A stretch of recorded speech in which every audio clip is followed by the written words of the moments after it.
ओम श्री गुरु सत्ताय नमः। सभी को प्रणाम। जाने अनजाने मनुष्य से कई बार ऐसी गलतियां हो जाती हैं जिनसे वो बहुत दुखी होता है। कई बार हम जानबूझकर कोई गलती कर बैठते हैं। हम हिंसा, अनीति, अनाचार, व्यभिचार, भ्रष्टाचार आदि कृत्यों में शामिल हो जाते हैं। कई बार हम बुरे कर्म नहीं करना चाहते, पर फिर भी पता नहीं क्यों स्वयं को बुरे कर्म करने से रोक नहीं पाते। हमारा स्वयं पर नियंत्रण ही नहीं होता। हमें मालूम रहता है कि जो हम कर रहे हैं वो गलत है, हमें नहीं करना चाहिए, पर नामालूम बुद्धि कैसी हो जाती है और हम वो कर बैठते हैं जो हमें नहीं करना चाहिए। मन के बहकावे में आकर न चाहते हुए भी बुरे कर्मों में लिप्त हो जाते हैं। दरअसल हमारा अचेतन मन जब हमारे पूर्व जन्म या इस जन्म में किए गए बुरे कर्म संस्कारों से भरा हुआ होता है, तो उसका प्रवाह इतना प्रबल होता है कि उसके प्रवाह के प्रभाव में आकर हम स्वयं को बुरे कर्म करने से नहीं रोक पाते। और जब हमारा अचेतन शुभ कर्मों के संस्कारों से भरा हुआ होता है, तो उन संस्कारों के प्रबल प्रवाह में बहते हुए हम स्वभावतः ही शुभ कर्म, पुण्य कर्म करने के लिए प्रेरित होते हैं। चूंकि हमारी आत्मा सच्चित आनंद स्वरूप परमात्मा का ही स्वरूप है, इसीलिए हमारी आत्मा को सच्चित पवित्र पुनीत चित्त प्रिय लगता है, आनंददायी लगता है। जब हम सच्चाई के मार्ग पर चलते हैं, ईश्वर के मार्ग पर चलते हैं, तब हमें बड़ी आनंद की अनुभूति होती है। सेवा, परोपकार, दान, क्षमा आदि अच्छे कर्म करने पर बड़ा ही आत्मसंतोष होता है, बड़ा सुकून मिलता है। और जब हम दुराचार करते हैं, व्यभिचार करते हैं, पापाचार, भ्रष्टाचार करते हैं, तो बड़ी ही आत्मग्लानि होती है, अंदर से अच्छा नहीं लगता। क्यों? क्योंकि जीवात्मा परमात्मा का अंश होने के कारण आनंद प्रिय है, सत्य प्रिय है। परमात्मा करुणा के सागर हैं, प्रेम के सागर हैं, ज्ञान के सागर हैं। अंतर हृदय में करुणा, प्रेम और ज्ञान की लहरें उठते ही, बहते ही जीवात्मा को परम आनंद की अनुभूति होती है। मन पवित्र हो जाने पर हमारी आत्मा आनंद से भर उठती है, हमारा मन शांत हो उठता है। जब हम सत्संग करते हैं, हम प्रवचन सुनते हैं, तो मन को बड़ा ही अच्छा लगता है, बड़ा आनंद प्राप्त होता है। इस संसार में कोई भी दुख नहीं पाना चाहता, न तो अच्छे कर्म करने वाला और न ही बुरे कर्म करने वाला। अच्छे लोग, बुरे लोग, सभी लोग सुखी रहना चाहते हैं, क्योंकि सुख ही, आनंद ही आत्मा का मूल स्वभाव है। अंतर बस इतना है कि सुख पाने के लिए कोई दान करता है, पुण्य करता है, परोपकार करता है, और कोई चोरी, हत्या, लूट, व्यभिचार, भ्रष्टाचार करता है। शरीरगत, विषयगत, पदार्थगत सुख, बुरे कर्म से अर्जित किया गया सुख भला सच्चित आनंद स्वरूप आत्मा को कैसे तृप्त कर सकता है? बुरे कर्म से मनुष्य को सुख की अनुभूति नहीं होती, भले ही कितना पैसा मिल जाए, भले ही कितने सांसारिक सुख प्राप्त हो जाएं, पर बुरे कर्म करने से मन में भय रहता है। मन किसी अनहोनी की आशंका से हमेशा आशंकित रहता है, आतंकित रहता है, शांति नहीं होती, अंदर हाहाकार मचा रहता है। आत्मग्लानि से आत्मा हाहाकार कर उठती है। बुरे कर्मों को, अशुभ कर्मों को, पाप कर्मों को आत्मा कभी भी स्वीकार नहीं कर पाती। क्यों? क्योंकि वैसे कर्म उसकी प्रकृति के अनुकूल नहीं होते, उसके स्वभाव के अनुकूल नहीं होते। जैसे शरीर विजातीय तत्वों को शरीर से निकालने के लिए बेचैन रहता है, वैसे ही हमारी आत्मा भी बुरे कर्मों को बर्दाश्त नहीं कर पाती और उन कर्मों से मुक्त होने के लिए विद्रोह करती है। हम सुख की तलाश में जीवन भर विषय भोगों में ही रचे बसे रहते हैं, पर विषय भोगों व पदार्थ साधनों से प्राप्त सुख से हम सुखी नहीं हो पाते। हमें कितने भी साधन, कितने भी सुख क्यों न मिल जाएं, न जाने मन उद्विग्न सा रहता ही है, अशांत सा बना ही रहता है। दुर्लभ मानव जीवन यूं ही बीत जाने, समाप्त हो जाने के दुख से हम और भी दुखी व अशांत हो जाते हैं। ग्लानि से भर उठते हैं, भय से भर उठते हैं। फिर ग्लानि व पीड़ा से हाहाकार करती हुई अपनी आत्मा के कारण ही तो शाश्वत सुख व शांति पाने के लिए अंततः बुरे से बुरे व्यक्ति को भी अपनी आत्मा का अनुसरण करना ही पड़ता है, अनुगमन करना ही पड़ता है। एक दिन अपनी अंतरात्मा की आकुल पुकार पर जीवात्मा को ईश्वर के मार्ग पर, सच्चाई के मार्ग पर, अध्यात्म के मार्ग पर चलने को विवश होना ही पड़ता है। जीवात्मा को आत्मा का अनुगमन, अनुसरण करना ही पड़ता है। आत्मा उच्चतर शाश्वत चेतना है और जीवात्मा आत्मा का ही अंश है जो शरीर और मन से जुड़ी रहती है। जीवात्मा को आनंद के वास्तविक स्रोत, सुख के शाश्वत स्रोत ईश्वर से जुड़ना ही पड़ता है, ईश्वर के शरण में जाना ही पड़ता है। हमारे लिए ईश्वर की शरणागति ही एकमात्र उपाय है। ईश्वर की शरणागति में ही निर्भयता है और जहाँ निर्भयता है वहीं आनंद है, वहीं परमानंद है। हम वर्तमान में जैसे भी हों, भले हों, हम वर्तमान में जैसे भी हों, बुरे से बुरे क्यों ना हों, फिर भी ईश्वर की शरण हमारे लिए सुलभ है। क्योंकि जो मनुष्य सच्चे हृदय से ईश्वर की शरण में चला जाता है, जिसने ये सोच लिया है कि बाकी सब कुछ बेकार है, जो कुछ भी है बस ईश्वर है, ईश्वर उसके संपूर्ण पापों को माफ कर देते हैं। ये स्वयं भगवान की उद्घोषणा भी है कि सच्चे हृदय से जो कोई भी उनकी शरण में जाता है वे उसे स्वीकार लेते हैं, उसका त्याग नहीं करते। गीता में भगवान कहते हैं, संपूर्ण धर्मों को अर्थात संपूर्ण कर्मों को त्याग कर तू केवल एक मुझ सर्वशक्तिमान सर्वाधार परमेश्वर की शरण में आ जा। मैं तुझे संपूर्ण पापों से मुक्त कर दूंगा, तू शोक मत कर। और अगर कोई दुराचारी से भी दुराचारी अनन्य भक्त होकर मेरा भजन करता है तो उसको साधु ही मानना चाहिए, क्योंकि उसने अब अच्छी तरह से निश्चय कर लिया है कि परमेश्वर के भजन के समान अन्य कुछ भी नहीं है। वाल्मीकि रामायण में भी भगवान कुछ ऐसी ही उद्घोषणा करते हैं। भगवान कहते हैं, जो एक बार मेरी शरण में आकर मैं तुम्हारा हूँ ऐसा कहकर रक्षा की याचना करता है, उसे मैं संपूर्ण प्राणियों से अभय कर देता हूँ, ये मेरा व्रत है। बिल्कुल ऐसी ही उद्घोषणा भगवान श्री राम ने रामचरितमानस की चौपाई में की है। कोटि विप्र बद लागहि जाहु, आय सरन तजौ नहि ताहु, सन्मुख होई जीव मोहि जबहि, जन्म कोटि अघ नासहि तबहि। अर्थात भगवान श्री राम कहते हैं कि जिसे करोड़ों ब्राह्मणों की हत्या लगी हो, शरण में आने पर मैं उसे भी नहीं त्यागता। जीव जो ही मेरे सम्मुख होता है त्यों ही उसके करोड़ों जन्मों के पाप नष्ट हो जाते हैं। व्यक्ति से जीवन में बड़ी से बड़ी भूल क्यों ना हुई हो, व्यक्ति से बड़े अपराध, व्यभिचार, दुराचार क्यों ना हो, वो हर तरह से अधम, नीच और पापी क्यों ना हो, पर फिर भी यदि वो सच्चे मन से, सच्चे हृदय से ईश्वर की शरण में जाता है, तब उसका एक नया जन्म होता है। क्योंकि ईश्वर की शरण पाकर, ईश्वर की भक्ति के प्रभाव से व्यक्ति का हृदय पवित्र हो जाता है। उसके द्वारा पूर्व में किए गए नीच और जघन्य कर्मों के कारण उसके मन में जो भय व्याप्त, जो अंधेरा व्याप्त है एवं जिन कुकर्मों के कारण वो अंधेरा है, वे सब मिट जाते हैं। उसे एक नूतन जीवन दृष्टि मिल जाती है, उसका नया जन्म हो जाता है। ये कुछ ऐसा ही है जैसे रत्नाकर डाकू का जीवन बदल गया। ब्रह्म की शरण पाकर, ब्रह्म में लीन होकर वे स्वयं ब्रह्म स्वरूप हो गए।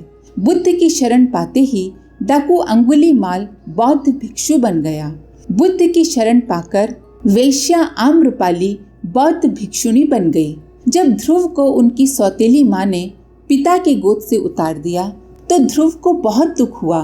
तब नारद जी ने उन्हें समझाते हुए कहा, पुत्र, तुम्हारी विमाता तुम्हें पिता की गोद से उतार सकती है, पर यदि तुम परम पिता की शरण में जाकर उनकी गोद में बैठ जाओ तो उनकी गोद से तुम्हें कोई नहीं उतार सकता, क्योंकि वे सबके पिता हैं, वे परम पिता हैं। यदि हो सके तो भगवान श्री विष्णु के चतुर्भुज रूप का अपने हृदय कमल में ध्यान करो। एक दिन प्रभु की कृपा तुम पर अवश्य होगी। नारद जी के कहने पर बालक ध्रुव ने ऐसा ही किया। वे अपने घर का त्याग कर भगवान श्री हरि का ध्यान करने लगे और अंततः उनकी सच्ची भक्ति को देखकर प्रभु प्रकट हुए और उन्हें हृदय से लगा लिया। बालक प्रहलाद ने भी तो अपनी भक्ति से ही प्रभु को प्रसन्न किया था। हमें सारा संसार भले ही ठुकरा दे, भले ही संसार में हमारा अपना कोई सहारा ना बचा हो, पर प्रभु तो अनाथों के नाथ हैं, उनका सहारा तो हमारे लिए बचा है। तो फिर हम हताश और निराश क्यों हों? क्यों हम दुख के आवेग में आकर कोई गलत कदम उठाएं? हम क्यों मरने की, आत्महत्या करने की बातें सोचकर इस दुर्लभ मानव जीवन को नष्ट करने का पाप करें? क्यों सोचें कि हम अकेले हैं, हमारा कोई नहीं है? क्योंकि दुनिया का साथ भले ही ना हो, प्रभु तो हमारे साथ हैं। हमें प्रभु का सहारा मिल सकता है, और जिसको प्रभु का सहारा मिल गया फिर उसे किसी और के सहारे की क्या आवश्यकता है? हम जैसे भी हों, करुणा निधान प्रभु हमें अवश्य अपनाएंगे। ऐसी सच्ची भावना के साथ यदि हम प्रभु के चरणों में समर्पण कर दें तो प्रभु हमें अवश्य अपनाएंगे। जब रावण ने विभीषण को भरी सभा में लात मारकर कड़वी बातें कहकर अपमानित किया तो विभीषण जी के लिए भी प्रभु की शरण में जाने के अलावा दूसरा कोई उपाय नहीं बचा। उन्होंने मन ही मन संकल्प कर लिया कि अब मुझे प्रभु श्री राम की शरण में जाना है। वे लंका का सुख, वैभव और सभी का संग त्याग कर समुद्र के किनारे बैठे प्रभु श्री राम से मिलने चल पड़े। वे रास्ते में चलते हुए मन ही मन प्रभु की सुंदर छवि की कल्पना करते जा रहे थे। वे कल्पना कर रहे थे कि मैं जाकर भगवान के कोमल और लाल वर्ण के सुंदर चरण कमलों के दर्शन करूंगा, जो सेवकों को सुख देने वाले हैं, जिन चरणों का स्पर्श पाकर ऋषि पत्नी अहिल्या तर गईं और जो दंडक वन को पवित्र करने वाले हैं, जिन चरणों को जानकी जी ने अपने हृदय में धारण कर रखा है और जो चरण कमल साक्षात शिव जी के हृदय रूपी सरोवर में विराजते हैं। मेरा अहोभाग्य है कि उन्हीं को आज मैं देखूंगा। जैसे ही वे प्रभु श्री राम के निकट पहुंचे, वैसे ही भगवान के स्वरूप को देखकर उनके नेत्रों में जल भर आया। उनका शरीर पुलकित हो उठा। मन में धीरज धरकर उन्होंने भगवान से कहा, हे नाथ, मैं रावण का भाई हूँ। मेरा जन्म राक्षस कुल में हुआ है। मेरा तामसी शरीर है। स्वभाव से ही मुझे पाप प्रिय है, जैसे उल्लू को अंधकार पर सहज स्नेह होता है। मैं आपका सुयश सुनकर आया हूँ कि प्रभु जन्म मरण के भय का नाश करने वाले हैं। वे दुखियों के दुख दूर करने वाले और शरणागत को सुख देने वाले हैं। श्री रघुवीर, मेरी रक्षा कीजिए, मेरी रक्षा कीजिए। रामचरितमानसकार के अनुसार प्रभु ने जब विभीषण को ऐसा कहकर दंडवत करते हुए देखा तो वे उठे और उन्होंने अपनी विशाल भुजाओं से उन्हें पकड़कर हृदय से लगा लिया। विभीषण जी बोले, हे प्रभु, अब आपके चरणों का दर्शन कर मैं ठीक हूँ, मैं कुशल हूँ। तब तक जीव की कुशल नहीं और न स्वप्न में ही उसके मन को शांति है, जब तक वो शोक, काम, विषय को छोड़कर श्री राम जी को नहीं भजता। लोभ, मोह, मत्सर, डाह, मद और मान आदि अनेक दुष्ट तभी तक हृदय में बसते हैं जब तक कि धनुष, बाण और कमर में तरकस धारण किए हुए श्री रघुनाथ जी हृदय में नहीं आते। ममता पूर्ण अंधेरी रात है जो राग द्वेष रूपी उल्लुओं को सुख देने वाली है। वह ममता रूपी रात्रि तभी तक जीव के मन में बसती है जब तक आपका प्रताप रूपी सूर्य उदय नहीं हो जाता। विभीषण जी ने आगे कहा, हे प्रभु, आपके चरणारविंद के दर्शन कर अब मैं कुशल से हूँ। मेरे सारे भय मिट गए हैं। हे कृपालु, आप जिस पर अनुकूल होते हैं, जिस पर आपकी कृपा होती है, उसे किसी प्रकार के ताप परेशान नहीं करते, किसी भी प्रकार का दुख सताता नहीं। मैं तो अत्यंत नीच स्वभाव का राक्षस हूँ।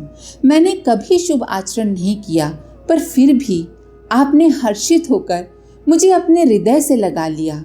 हे कृपा और सुख के पुंज श्री राम जी, मेरा अत्यंत सौभाग्य है कि आज मैंने ब्रह्मा और शिव जी द्वारा सेवित युगल चरण कमलों को अपने नेत्रों से देखा।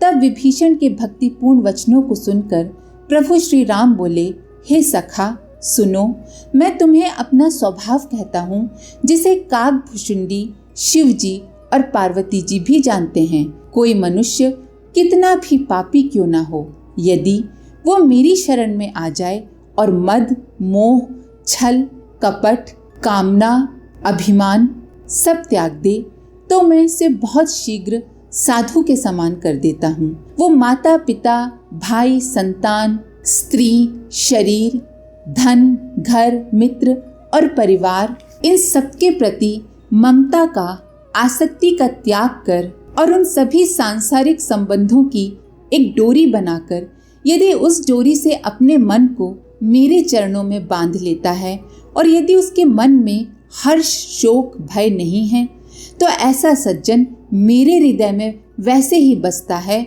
जैसे कि लोभी के हृदय में धन बसता है, जैसे कि लोभी दिन रात धन के बारे में ही सोचता रहता है। तुम सरीखे संत ही मुझे प्रिय हैं। इस प्रकार प्रभु की शरणागति पाकर विभीषण जी निर्भय हो गए। उनके शोक मिट गए। न सिर्फ उन्हें आत्मोपलब्धि प्राप्त हुई, वरन वे प्रभु कृपा से सोने की लंका के अधिपति भी बन गए। वे लंकेश बन गए। प्रभु की शरण में तो लाभ ही लाभ है, हानि की तो कोई गुंजाइश ही नहीं है। युग ऋषि श्री राम शर्मा आचार्य जी ने ठीक ही कहा है, ईश्वर के साथ साझेदारी घाटे का नहीं, नफे का सौदा है।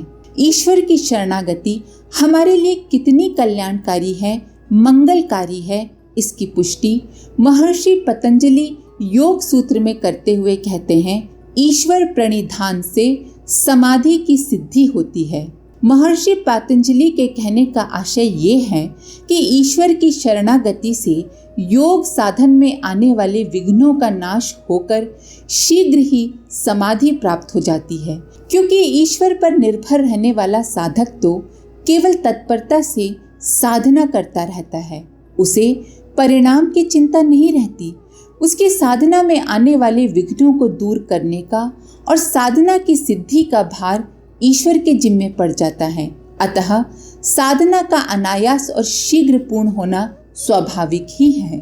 संत, ऋषि, मुनि, योगी आदि ईश्वरीय आलोक से आलोकित होते हैं। इसीलिए ईश्वर के अतिरिक्त ऐसे बुद्ध पुरुषों की शरणागति भी हमारे लिए ईश्वर की शरणागति की तरह ही कल्याणकारी, मंगलकारी है, क्योंकि वे भी तो ईश्वर का रूप हैं, ब्रह्म रूप हैं। तभी तो ऐसे बुद्ध पुरुषों की शरण में जाकर हम निर्भय हो जाते हैं, हम आह्लादित हो जाते हैं, आनंदित हो जाते हैं, परम आनंदित हो जाते हैं, ब्रह्मानंदित हो जाते हैं। कुछ ऐसा ही आश्वासन प्रज्ञा गीत की प्रस्तुत पंक्तियों में हमें युग ऋषि परम पूज्य गुरुदेव ने दिया है। तुम न घबराओ, न आंसू ही बहाओ तुम, और कोई हो न हो पर मैं तुम्हारा हूँ। मानता हूँ ठोकरें तुमने सदा खाई, जिंदगी के दाव में हारे सदा पाई। तुम सरीखे बेसहारों का सहारा हूँ, मैं तुम्हारे घाव धो मरहम लगाऊंगा। मैं खुशी के गीत गा गा कर सुनाऊंगा। अस्तु, हमारे लिए ईश्वर शरणागति से श्रेष्ठ दूसरा कोई साधन नहीं है। इसमें सुख है, आनंद है, पाना ही पाना है, खोना कुछ भी नहीं है।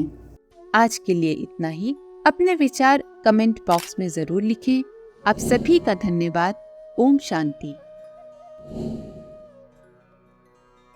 हमारे YouTube चैनल को सब्सक्राइब करें और बेल आइकन को दबाकर ऑल पर क्लिक करें, ताकि आने वाले सभी वीडियोस की नोटिफिकेशन आपको मिलती रहे।